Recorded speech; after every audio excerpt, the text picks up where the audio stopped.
আমাৰ মিত্ৰ দলৰ যিগৰাকী প্ৰাৰ্থীয়ে ৰঙিয়া সমষ্টিৰ বিধায়ক মানে সন্মানীয় বিধায়কজনে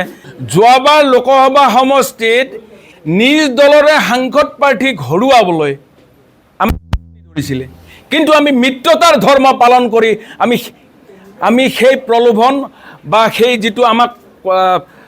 মানে অপচেষ্টা চলাইছিল আমি তাক বিফল কৰিছিলোঁ আমাৰ কথা হ'ল আমি হিমন্ত বিশ্ব শৰ্মা ডাঙৰীয়াৰ হাত শক্তিশালী কৰিবলৈ আমি অসম গণ পৰিষদ দল আৰু ভাৰতীয় জনতা পাৰ্টি আমাৰ মানে অতি মিত্ৰ আমাৰ অতিকে মানে পুৰণি আমাৰ মিত্ৰ দল গতিকে এই মিত্ৰ দলৰ মিত্ৰতা ধৰ্ম আমি পালন কৰি আহিছোঁ পালন কৰি যাম আৰু সেই সূত্ৰে আমি এই যিটো আমাক লৈ যোৱা লোকসভাত যিটো মানে বৃথা চেষ্টা কৰিছিলে যে মঙলদৈ লোকসভা মানে সমষ্টিৰ প্ৰাৰ্থীগৰাকীক হৰুৱাবলৈ আমি আগভাগ ল'ব লাগে কিন্তু আমি মিত্ৰতাৰ ধৰ্ম পালন কৰি পেলাই আমি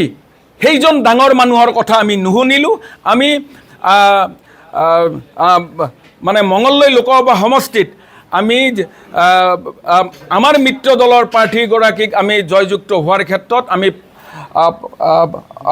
সম্পূৰ্ণৰূপে আমি সহযোগিতা আগবঢ়াইছোঁ আৰু সেইধৰণে তেখেত ইয়াৰ পৰা জয়লাভ কৰিছিলে এতিয়া চাওক আৰু সেই আমাৰ দলীয় নেতৃত্ব আৰু ভাৰতীয় জনতা পাৰ্টীৰ নেতৃত্বক আমি আহ্বান জনাইছোঁ যাতে আমাৰ যি আঞ্চলিকতাবাদী ভাৱসম্পন্ন এই ৰঙিয়া সমষ্টিটো আমাক এই পূৰ্বৰ যিটো 3বাৰ বিধায়ক হোৱা চিটটো আমাক ঘূৰাই দিয়াৰ বাবে আমি আহ্বান জনাইছোঁ কি কাৰণে ইমান সংক্ষোভ আপোনালোকৰ